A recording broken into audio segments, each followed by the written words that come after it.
Thierry Pellegrin, bonjour. Bonjour. Vous êtes le patron d'Ecoris dans la région Auvergne-Rhône-Alpes. Vous êtes aussi le président de Scolis, un groupement d'écoles, on y reviendra dans quelques instants, et vous avez créé dernièrement le fonds de dotation Scolis. Alors expliquez-nous un petit peu en quoi consiste ce Scolis pour ceux qui ne le connaissent pas.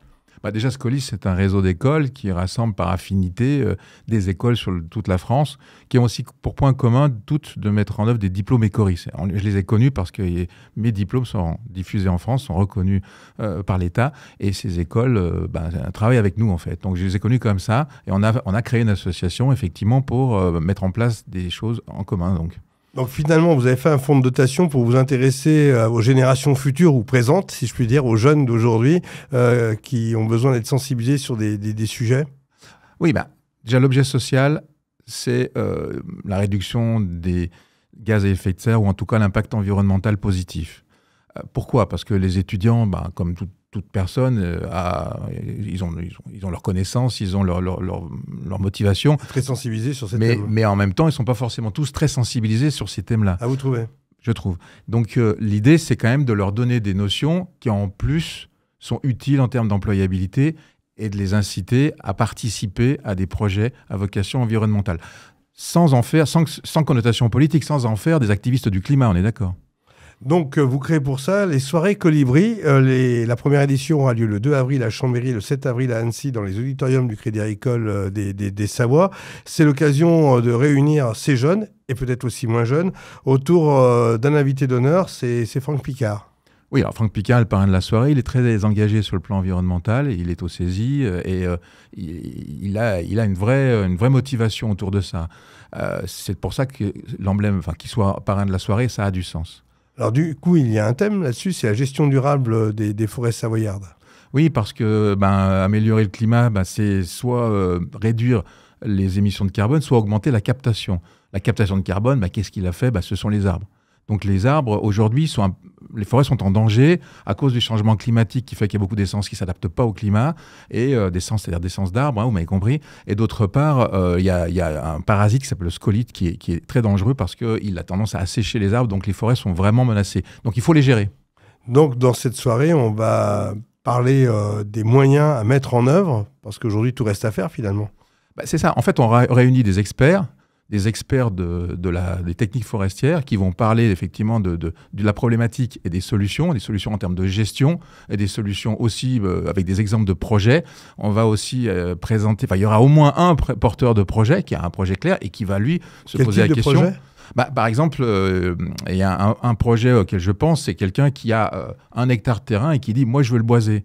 Sauf que va boiser un terrain aujourd'hui qui est dans la nature, tu plantes un gland, tu as des sangliers qui viennent le bouffer, tu plantes un arbuste, tu as des chevreuils qui viennent le bouffer. Donc il y a une vraie problématique technique, ça coûte cher, toutes ces choses-là, les arbustes coûtent cher, et en même temps il faut trouver des solutions pour éviter pour faire pousser les arbres sans qu'ils soient détruits par la nature finalement. Donc ça, c'est un point important. C'est un exemple, en fait. Il y en a d'autres qui sont des groupements forestiers et autres, parce que la forêt privée est mal gérée aujourd'hui parce qu'elle est trop disparate et il faut aujourd'hui rassembler tout ça pour pouvoir mieux la gérer. Donc finalement, ces soirées Colibri ont un côté un peu pédagogique ?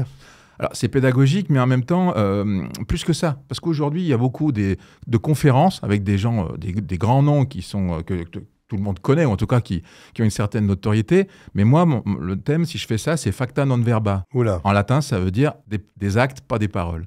C'est-à-dire qu'on veut des actes, des projets, quelque chose de concret, dans lequel puissent s'inscrire à la fois des chefs d'entreprise pour investir, c'est-à-dire pour avoir des exonérations fiscales, parce que tu collectes des fonds avec le fonds de dotation, forcément, il y a une exonération fiscale immédiate, et puis d'autres qui vont s'y inscrire pour aller dans ce projet et apporter leur contribution. Donc la première pierre, c'est de fédérer le 2 avril et le 7 avril à Chambéry et à Annecy dans les auditoriums du Crédit Agricole des Savoies pour après agir. C'est ça. C'est montrer qu'on peut agir pour mieux préserver la forêt qui aujourd'hui est en danger. Ça, c'est un thème. Une autre fois, on fera peut-être une autre soirée Colibri sur un autre thème, mais c'est tout ça pour mettre à la portée des gens des connaissances.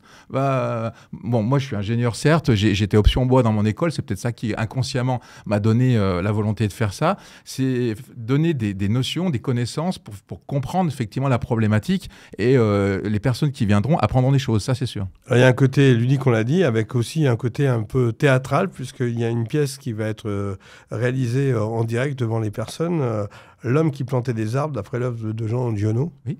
Jean Giono a écrit un ouvrage dans les années 50 qui s'appelle L'homme qui plantait des arbres. Moi, je l'ai lu, j'ai trouvé ça très bien. C'est facile à lire. Tiens, je vous le recommande. Et en même temps, là, on a une troupe de théâtrales. Ce sont des professionnels qui font ça leur métier et qui viennent faire cette pièce que j'ai disons, vue déjà une fois et puis que je trouve bien adaptée, disons, à la thématique de la soirée. Pour venir à cette soirée, c'est encore possible ?